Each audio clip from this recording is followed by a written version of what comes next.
the concept of closing things is because of security. I don't think people close things because they want to.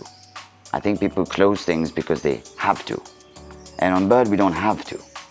You can have this because we're employing only people we know. We're employing local people. I know these people. I know them. So you can leave. I leave my stuff in my house. I never close it.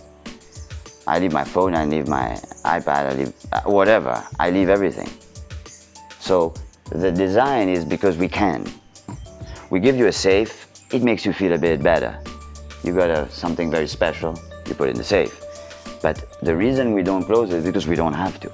And we don't have air conditioning, which means if we close it, it would be a little oven for you to sleep in, because we don't have to.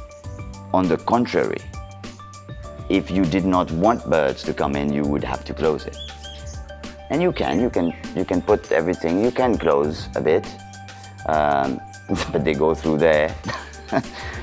but not all of them. You know, it discourages them a little bit. But anyway, you live with them. You adapt. You get used to it.